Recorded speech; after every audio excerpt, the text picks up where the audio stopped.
Assalamualaikum warahmatullahi wabarakatuh. Kembali lagi ke channel Ahmad Kalix, membahas perekonomian global dan perkembangannya.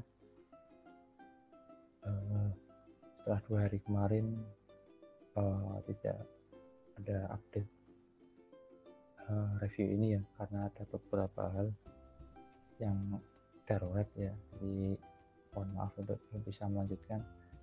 Sekali lagi jangan lupa like, subscribe, dan komen untuk mendukung channel ini terus berkembang atau berkarya. Kita langsung lanjutkan saja paragraf berikutnya di halaman, kalau nggak salah ini halaman 10 ya.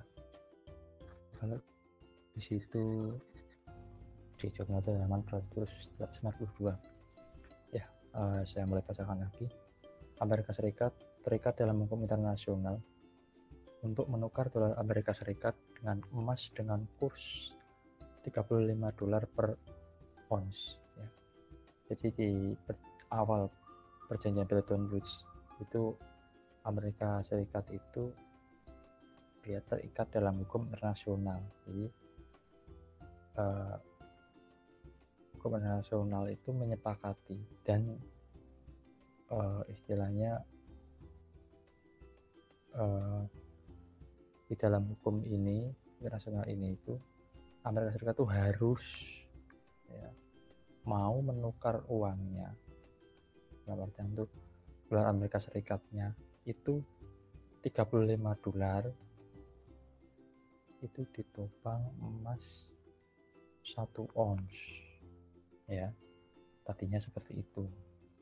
Itu sudah menjadi hukum internasional dan itu Amerika Serikat terikat. Berarti kan kesimpulannya kalau sudah terikat itu sesuatu yang sudah disetujui orang banyak, ditandatangani orang banyak, dan itu bersifat keharusan ya. Nah, paragraf berikutnya, oleh sebab itu adalah perbuatan yang ilegal dan immoral bagi Amerika Serikat untuk menerbitkan lebih banyak dolar daripada yang dapat mereka tukar dengan emas ya. Jadi ternyata pemerintah Amerika Serikat ini melakukan perbuatan yang ilegal dan immoral yang dianggap melanggar hukum internasional tadi dengan cara dia menerbitkan uang dolar Amerika Serikat tadi yang lebih banyak dari standar emasnya. Maksudnya kalau tadi secara hukum internasional yang disepakati pada waktu perjanjian Bretton Woods itu 1 ons emas itu digunakan untuk menopang atau mendukung cetakan uang dolar Amerika Serikat $35 Amerika Serikat. Setelah itu sampai saat ini ya, Amerika Serikat itu mencetak uang lebih dari itu ya. 1 ons itu tidak lagi untuk menopang $35 Amerika Serikat, tapi lebih, bisa $40, bisa $50 dan seterusnya, hanya dari 1 ons tadi yang disepakati. Itu dianggap ilegal dan immoral, berarti melanggar dengan hukum internasional tadi yang disepakati itu. Kemudian, dan seperti diketahui bersama, di dalam sistem Bretton Woods setiap uang yang dicetak diciptakan dari hutang. Nah, justru uang yang dicetak itu bukan diciptakan dari keberadaan emas tadi itu sebagai standar, tapi justru diciptakan dari hutang ya, menurut Miskin ya, tahun 2008 bisa dicari referensinya. Jadi agak unik ya.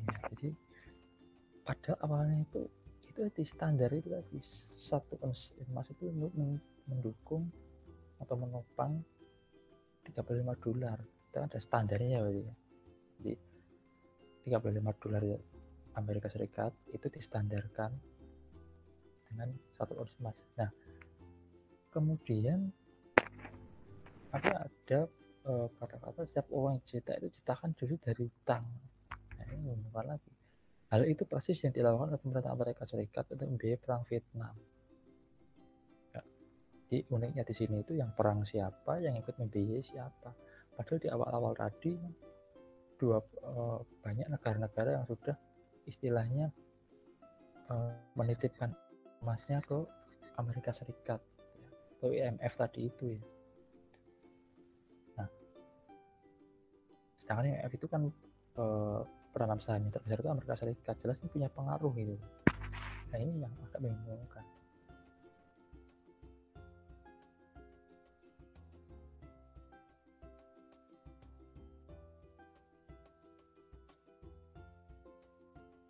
Nah, jadi mungkin nanti kita bisa melihat referensi-referensi lain supaya ini itu semakin jelas ya, kurang lebih seperti itu.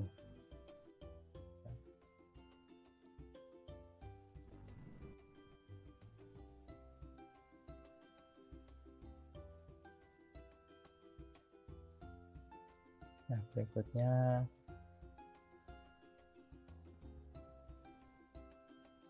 tekanan dan tantangan dari negara-negara, utamanya Prancis dan negara-negara Arab penghasil minyak kepada Amerika Serikat terhadap sistem Bretton Woods bersamaan dengan beban biaya perang Vietnam dan gejolak minyak pada tahun 1973 berperan sebagai katalisator yang substansial bagi berakhirnya sistem Bretton Woods. Tekanan itu terjadi karena defisit pada neraca pembayaran internasional. Ya. Jadi karena perang itu tadi, intinya ini terjadi defisit ya. Jadi yang perang siapa, yang ikut nanggung biayanya siapa itu. Dan yang berperang kan antara Amerika Serikat dengan Vietnam, tapi sepertinya negara-negara lain itu ikut terpengaruh ya. Ini dikatakan di paragraf berikutnya, neraca pembayaran memengaruhi kurs mata uang lokal terhadap dolar Amerika Serikat karena dari neraca pembayaran akan terlihat besarnya permintaan dan menawar mata uang dolar Amerika Serikat. Nah, ini kurs mata uang lokal terhadap dolar itu kena pengaruh itu dengan adanya perang tadi itu. Ya. Jika posisi neraca pembayaran sedemikian rupa sehingga lebih banyak kewajiban membayar ke luar negeri daripada penerimaannya, permintaan dolar akan bertambah dan berarti nilai mata uang lokal menurun. Jadi, apa ya? Tadi negara-negara yang di Bretton Woods itu merasa dia itu kok disuruh ikut-ikutan membantu pembiayaan Amerika Serikat yang diakibatkan dengan perang dengan Vietnam tadi itu. Ya. Nah. Dan begitu juga sebaliknya, anggaran penerimaan anggaran negara yang melakukan transaksi dengan dolar Amerika Serikat menjadi lebih kecil dari anggaran yang mereka kurangkan karena nilai dolar yang terus menurun akibat perilaku Amerika Serikat yang menciptakan kekayaan dari sesuatu yang tiada. Kembali ke tadi itu, menciptakan kekayaan dari sesuatu yang tiada.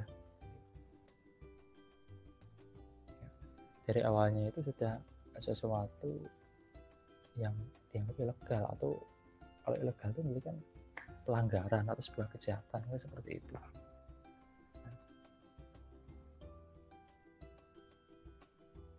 Jadi efeknya inflasi tadi itu, barangnya penawaran itu lebih sedikit daripada permintaan, jadi makanya jadi inflasi. Neraca pembayaran dalam standar emas yang artifisial, itu berarti bukan yang asli ya, tiruan lah pokoknya. Seperti pada Bretton Woods, menurut Amerika Serikat untuk disiplin dan menurut Amerika Serikat untuk disiplin dan hati-hati dalam pengeluaran pembayaran uangnya. Ya. Jadi sebenarnya ini itu tanggung jawabnya ada di Amerika Serikat ya. Karena uangnya kan dipakai untuk standar perdagangan atau jual beli atau perekonomian global kan gitu. Pertama-tama karena peredaran dolar yang terlalu besar akan menurunkan rasio antara besarnya persediaan emas dan jumlah dolar yang beredar. Nah, tadi itu penawaran itu adalah persediaan emasnya, jumlah dolar yang beredar itu permintaannya. Jadi karena banyak permintaannya jadinya inflasi gitu, harganya naik gitu. Karena tadi itu standarnya bukan lagi emas, tapi ya nggak tahu ini karena menciptakan kekayaan dari sesuatu yang ya ada tadi itu. Menurunnya rasio ini akan menurunkan pula kepercayaan masyarakat terhadap dolar atau pada dolar yang akhirnya menyebabkan semua orang menukar dolarnya dengan emas. Amerika Serikat yang terancam kehabisan persediaan emas menyadari bahwa hal ini dapat mematikan sistem yang sedang berjalan. Jadi Amerika sudah menyadari ya. Jadi kalau seperti ini terus nanti dolar yang beredar di dunia itu ditukar dengan emas, ya persediaan emas mereka kan habis ya, bahkan mungkin malah justru utang emas gitu ya. Karena emang emasnya ya itu tadi nggak bisa lagi dijadikan sebagai standar pencetakan uang dolar ya Amerika Serikat yang beredar tadi itu. Kemudian yang kedua, peredaran dolar yang berlebihan mengakibatkan inflasi ya. Nah ini seperti itu. Selanjutnya ekspor akan merosot sedang impor meningkat. Hal ini akan mengakibatkan neraca perdagangan cenderung defisit. Neraca pembayaran Amerika Serikat sebenarnya telah defisit di tahun 68 dan sepanjang tahun 60. Jarak antara kurs dolar dengan emas dan harga emas di pasar terbuka terus melebar. Sebenarnya terjadi peningkatan harga emas di tahun 68 itu. Hal itu memberikan tekanan yang luar biasa pada negara-negara untuk membeli emas dari Amerika Serikat dengan kurs yang tadi disepakati itu ya. 1 ons itu sama dengan 35 dolar Amerika Serikat dan menjualnya kepada pasar terbuka. Amerika Serikat tidak dapat menyanggupinya karena stok emas turun hingga mencapai batas psikologis di bawah 10 miliar dolar akibat moral hazard dari penyetaan dolar itu yang asal-asalan membagi buta tadi akhirnya menyebabkan kepercayaan negara-negara dunia itu terhadap dolar itu turun. Oke, untuk hari ini sementara sampai sini dulu. Nanti mungkin bisa dilanjutkan insya Allah di hari besok Senin. Jika ada komen-komen atau ingin berdiskusi dapat ditulis atau diketik di kolom komen. Terima kasih. Selamat malam. Assalamualaikum warahmatullahi wabarakatuh.